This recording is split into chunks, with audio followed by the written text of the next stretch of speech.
Hello, Toads and Toadettes. Lately, I've been thinking, and during that rare occasion, I noticed the Switch's 2022 game lineup is looking very similar to what 2017's looked like. And we all know 2017 was a grand year for the Switch. And ever since then, the years coming after have never been as expansive. But this year's is looking real good with a bunch of games being sequels to what we had in 2017. And that's not it, to be honest. Even some new games are coming out we haven't seen in a while, and they all look fantastic. So why don't we go over them? Starting this year off, Game Freak decided to bless us with this beautiful game, Pokémon Legends Arceus, which released on January 28th, pretty early into the year. So, why is this game such a blessing? Well, Game Freak decided to change the Pokémon formula after 25 years, at least for mainline Pokémon, and make an open world Pokemon, where instead of going in grass and then you encounter a Pokemon, now they're just roaming around the map similar to what was in Let's Go. But now you can crouch in bushes and backstrike Pokemon to catch them, even though for me they usually escape, and I just kinda gotta deal with that. But hey, I like how you have to do tasks to finish Pokédex entries. I think it's oddly more satisfying to me, even though yes, it is way more harder. But thank you, Game Freak, because I was really hoping for something new and inventive like this game. You guys remember Mario Kart 8? Yeah, I know, it's kind of hard to forget about it, and it's clear Nintendo wants to establish that. Because Mario Kart 8 Deluxe is getting DLC in the form of the Booster Course Pass, which is an interesting name. It will be $25, or it'll be included in the NSO, which is Nintendo Switch Online, plus an expansion pack. They're going to add 48 tracks in 6 different waves, each having 8, which will all be released at separate times all the way to the end of 2023. To be clear, these are not new tracks. These are remade tracks from older titles and also some tracks from Mario Kart Tour, which, to be honest, I am not a fan of. Wave 1 will release on March 18th with 2 new cups, which is 8 tracks like I stated earlier, with the other waves not having a set release date yet. This basically confirms that Mario Kart 9 is not happening anytime soon, but at least we have some Mario Kart related stuff to look forward to.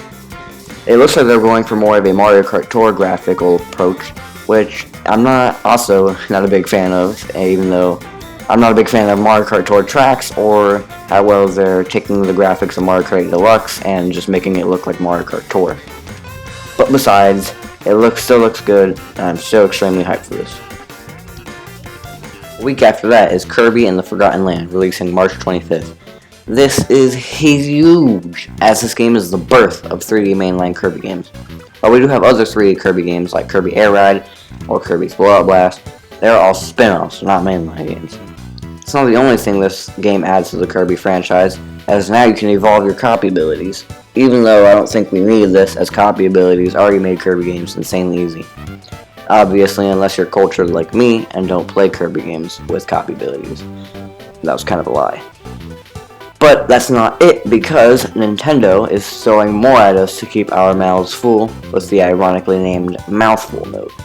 They basically took the Hypernova copy ability, but now Kirby can become one with the things he swallows. Interesting. This game is looking real nice and unique compared to previous releases the Pink Puyo Boy has gotten recently. A more small game is coming on April 8th, and that's Advance Wars 1+2 Reboot Camp. Despite the unnecessarily long title, this one is an actual real shocking one, because even though it's not a complete new Advance Wars, it's crazy to see Nintendo bringing a forgotten franchise back with a fresh new coat of paint. With new voice acting, a new level creator, and online play for the first time, this is one to not overlook. All I can hope is that this is enough to revive an underrated franchise. Since we don't go outside, Nintendo decided to help us out. Their plan? Nintendo Switch Sports, of course. The classic Wii franchise is having a new installment in their Wii Sports series on April 29th. This was crazy for people who played the original or Resort on Wii. Or maybe for the one person who decided to play Wii Sports Club. This game includes an oddly low number of 6 sports, those being soccer, volleyball, badminton, swordplay, tennis, and the best of all, bowling. But why 6 sports? They all look great, but this is half of the amount in Wii Sports Resort. That's not all either, because Nintendo decided to push Mii's aside like always and add these generic avatars called Sports Mii's, because Mii's are so 2007. At least Mii's are playable though, just not as the main spotlight characters. Even though it sounds like I'm hating on this game, trust me, I am not, and to be honest, I am very excited to play this game. Sticking to the topic of sports is one that I would not believe if you told me was coming, and that is Mario Strikers Battle League. This reveal was unreal. This was crazy. It was been 15 years since Charged, and now they're bringing a new Mario Strikers game. I would have never saw this coming. I would have thought maybe Mario Baseball before a new Mario Strikers game. And just through what they've shown us, all the characters have personality just like in the previous games. And we all know that Next Level Games does not disappoint. There was an Easter egg in Luigi's Mansion 3 that kind of hinted towards this, but I just took it more as a reference, since Next Level Games also develops Luigi's Mansion. But yeah, for the new stuff they added in this game is gear, which increases certain traits or stats of a character while decreasing some. This basically can change a playstyle, even though the different characters have different stats, which already changes the playstyles. Another addition is having clubs, which is similar to having a team and an official sports thing where you get some friends or get some people online, you make a club and you compete with other clubs to be the best club. And ever since the Wii's online service got ended, Mario Strikers Charged was no longer playable online. But with this one bringing online back, it's finally possible to relive those memories of playing online. I know I would be playing the crap out of this game with my club. If you told me Fire Emblem Warriors would get a sequel, I would have to agree with you because it is getting one, with Fire Emblem Warriors 3 Hopes releasing on June 24th. With the great grinded gameplay returning with what looks like a follow-up to Fire Emblem 3 Houses, it makes me happy to see more Warrior games coming out. Similar to how they did Hyrule Warriors and then Hyrule Warriors Age of Calamity kind of being a follow-up to Breath of the Wild. I'm pretty excited for this one, even though I would have preferred another new mainline Fire Emblem game. It gives us some more Fire Emblem content to do in the meantime. There's a new Squid game in town, please laugh, but it's one I'm a bit concerned about. That being Splatoon 3 coming out this summer. So far we've only seen small bits of some of the new specials which are looking sick, but besides that we only saw the story mode which looks more different compared to the last, which is good, and we also saw Salmon Run which is returning, which Salmon Run is almost like all I play in Splatoon 2 besides rank and some turf war. Salmon Run is awesome. But yeah, we also saw a new weapon which was a bow. Whoa. And to be honest, like I said, I'm concerned because there's nothing really big shown so far. There's not a new big mode for us to see yet. And that's what's concerning me. It kind of just looks like Splatoon 2, but I would say better, hopefully. But besides that, I think they need to show more stuff. But besides that, Splatoon as a franchise always finds a way to amaze me, and I am not gonna doubt this game being an absolute banger. Next release is Christmas Chronicles 3 coming to oh wait, that's the wrong one, sorry.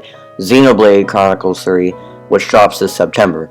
Now, being honest, I have not played a Xenoblade game, so I don't have really much to say about this. But I mean, I'm assuming Xenoblade fans are excited for this. Maybe they're not, but I can't really have an opinion on this until I play a Xenoblade game. But yeah, it looks cool. After games I do have stuff to say about is Pokémon Scarlet and Pokémon Violet, which we know is coming late 2022. With Sword and Shield not being what I really wanted, I didn't have high hopes for Gen 9 back a few years ago, maybe a year after Gen 8. And I can't really say I still have high hopes because it is Game Freak obviously developing it. But hey, I can't forget that they did develop Pokemon Legends Arceus as well, and that totally shocked me. And it looks like they're taking elements from Legends Arceus and putting it into a more already established Pokemon formula game, which looks cool, and that's going to be something cool to see in this game. And I really like the Spanish setting they're going for. I'm pretty sure it's Spain or something like that. And even though the trailer did have its moments of glitchiness or stuff that did not look good, because for some reason Game Freak can't care less about graphics, but it still looks good, just a little bit questioning on the character models, but besides that, the game still has a long way to go, and I can't wait to see the final product. We all love Rabbids, don't we? Wait, you don't? Well, maybe you do like Mario Plus Rabbids, as it's getting a new installment with Mario Plus Rabbids Sparks of Hope, which can come out at any time in 2022. It basically took Kingdom Battle, but made it more open. It's not necessarily open world, but it is more open, where instead of running through a world and then having to do a battle to progress, they're going to let you run around a world, yeah, but battles only activate when you collide with an enemy. Maybe similar to a Paper Mario game, or mainly a lot of RPGs work like that. But I also like how this is taking you, to a different theme than Kingdom Battle did. Kingdom Battle didn't really have a set theme. There was like 4 different worlds with each their own theme. But this game's going for more of a space theme, it looks like. I think it takes place in a spaceship with space-looking characters. And that makes me really happy to see, because Super Mario Galaxy is my favorite game of all time. And I don't really see games that take the space genre that much anymore. And it's cool to see a new one coming out. And besides that, it's just, I have high hopes for this game because I really enjoyed Kingdom Battle. And yeah, that's all I gotta say about Mario plus Rabbids Sparks of Hope. And last but not least is the unnamed 3D Zelda, even though most people say Breath of the Wild 2, which can also come out at any time this year. This is my most anticipated game of the year, which kinda gives proof to this being last but not least, as I am a huge Zelda fan, and that's because it's basically what got me this into Nintendo. And this game looks awesome. Like, it looks like it's basically Breath of the Wild, which is probably why people do say Breath of the Wild 2. It makes sense. I usually say that most time too. And really, so far we haven't really seen that much. We see that Link's arm looks like it has special powers, like it can shoot fire, I'm pretty sure. He can go through walls with his arm. I'm pretty sure it's his arm doing this. And it looks like it takes place in the sky, which is cool, and that could lead to a really cool Skyloft reference, which, I mean, that'd be sick to see. And this game's looking beautiful. I am over the moon for this game. I cannot wait.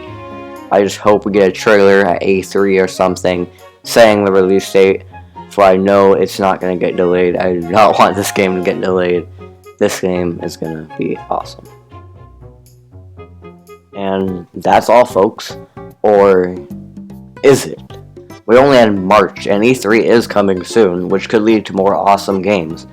This year is projecting to be one of Nintendo's best, period.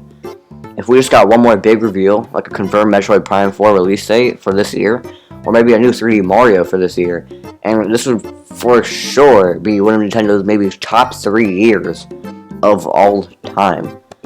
Like, for me, I can't even imagine maybe watching the E3 Direct and seeing Pikmin 4. This would be the best year. I would throw my chair out the window. This would be the best year, period, of life and all eternity. Okay, maybe I gotta stop talking about Pikmin and wrap this video up, because that's it. There's no more to talk about for Nintendo in 2022. And on that note, I'll see you guys in the next one.